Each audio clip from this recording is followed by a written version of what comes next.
Welcome back to the deep dive. If you're listening to this, you're probably navigating that constant high-speed flow of modern life and feeling the pressure.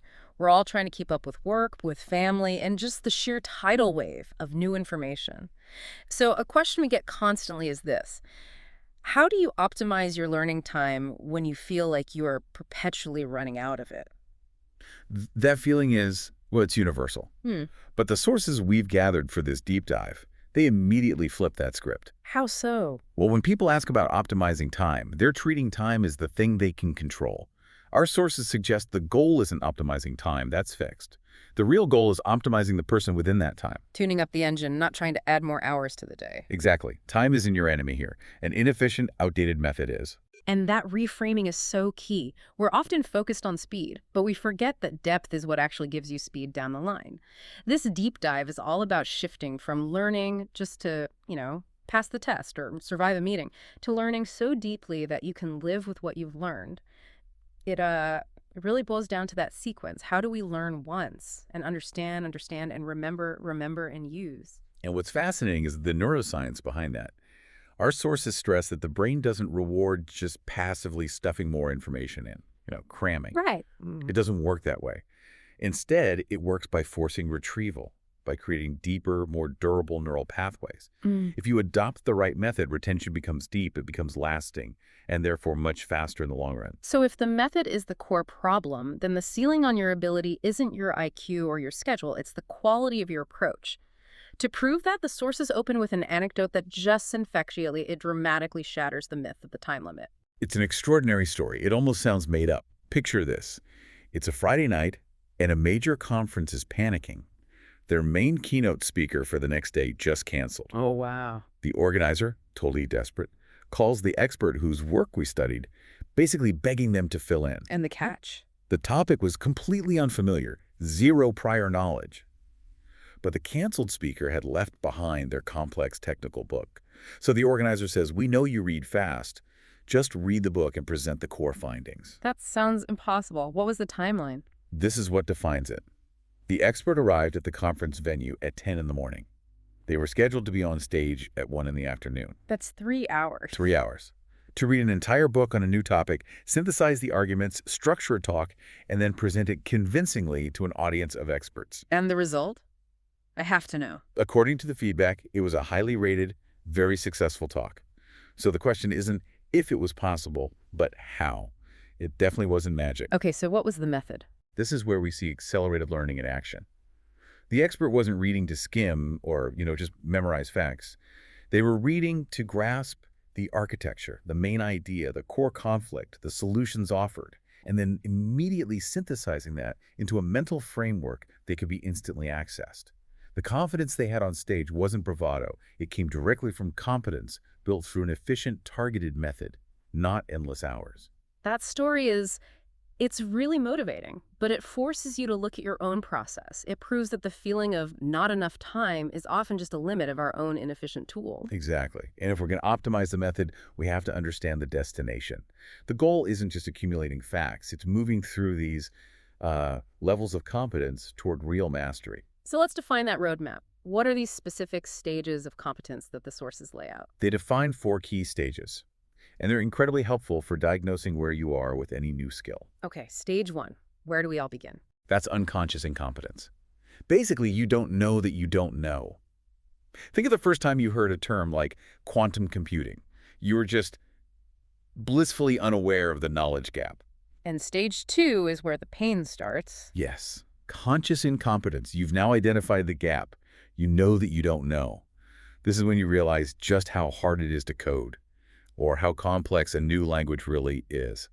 A lot of people get discouraged here. But if you keep pushing through that, you hit stage 3. Right. Conscious competence. You can do the skill, you can drive a standard car, you can give the speech, but you have to concentrate intensely. It takes real cognitive effort. If you get distracted, you might stall the car. And the ultimate goal for the learner? That's unconscious competence. You just do it. It's natural. It flows without any strain, like typing or riding a bike. The sources do point out there's an even higher level, the true master, who performs naturally, but at an extremely high quality. They don't just drive naturally. They drive a Formula One car naturally. It's fascinating because when you hit level 4, it feels like an instinct, not a skill.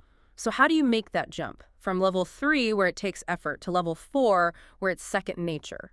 The sources are absolutely clear on this. There's one key, and only one key, to move from level 3 to level 4, and that is practice. Just practice. But not just any practice. It has to be consistent, effortful application that pushes you just a little bit. You're basically training the brain to shift the action from the conscious part to the habit center. So if competence requires this measured, consistent practice, why do so many of us still default to cramming? We've all done it. Because, well, we were never really taught how to learn in this age of information overload.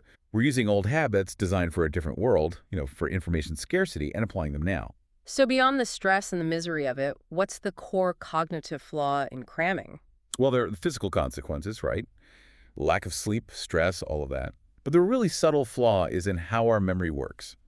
The brain is prone to something called the primacy and recency effect. Which means? It means when you jam a huge amount of information into your brain quickly, you tend to remember the very beginning, that's primacy, and the very end, recency. And the middle just disappears. The entire middle chunk, which can be 60 or 70% of the material, is just lost almost immediately. It's like the knowledge version of a donut hole.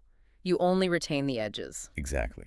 You create the illusion of learning a lot because you successfully remembered the first and last points, but you forgot most of the content. That's why cramming works just long enough to pass a test, but it utterly fails at achieving mastery.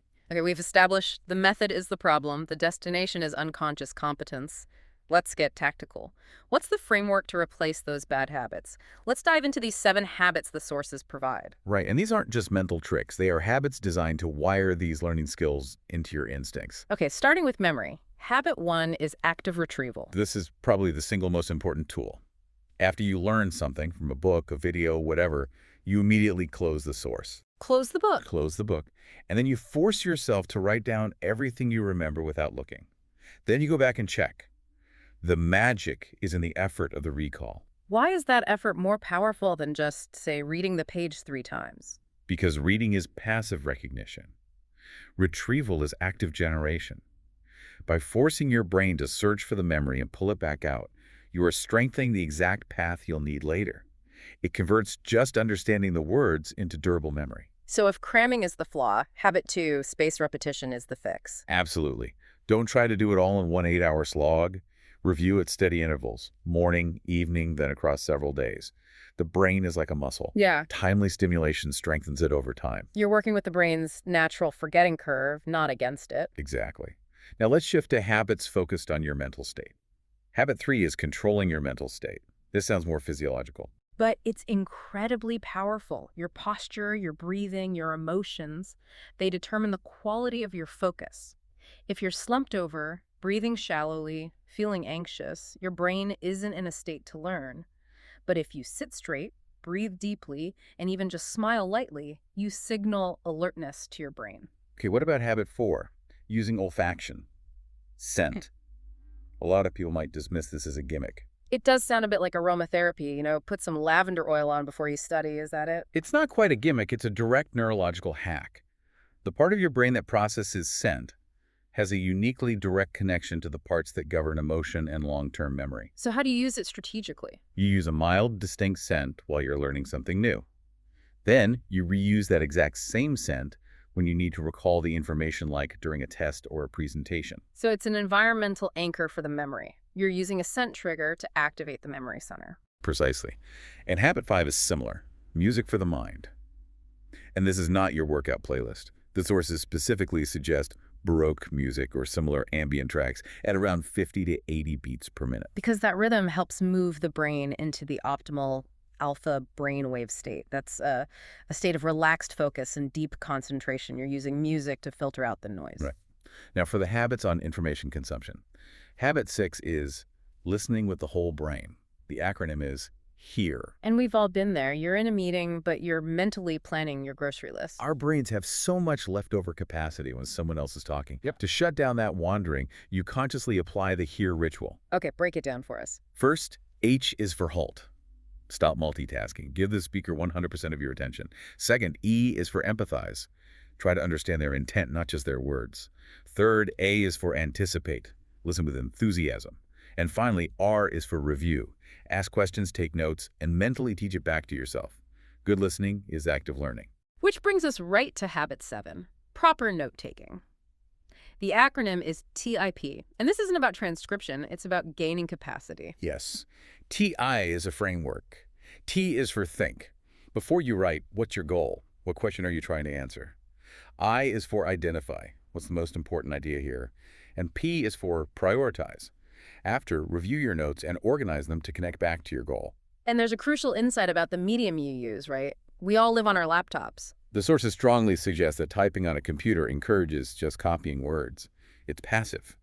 But writing by hand, or with an e-pen, forces your brain to process, to summarize, and understand the information before you record it. The physical friction of writing is actually a cognitive key. That's profound. It is. We started with this fear of running out of time, and what we found is that optimizing learning isn't about learning longer. It's about learning correctly. The lifelong learner masters their focus, their state, their memory, and their actions. So for the listener who wants to start today, not next week, what's the 3-step plan to get started? A simple sequence to hit the most critical habits first. 1. When you learn a new idea, close the source. Write down what you remember in your own words. That's active retrieval. Okay. 2. Schedule a spaced review. Don't wait a week. Look at it again tomorrow morning, then a quick review 2 days later. And 3. When you're taking notes, use the TIP method. Think, identify, prioritize, and always, always write it in your own language. Process, don't just transcribe. Learning for life suddenly doesn't sound so scary. Only realizing how much time we may have wasted learning the wrong way sounds scary. And that raises an important question to think about. We've covered what's possible when we shift our approach, but what potential are you leaving on the table right now just by using suboptimal methods? That is a powerful challenge. As you head back out into your day, we want to leave you with one final thought from the source material. If we all carried out the things we are capable of doing, the result would be astonishing. Go forth, apply these methods, and discover your own astonishing results. We'll see you next time on The Deep Dive.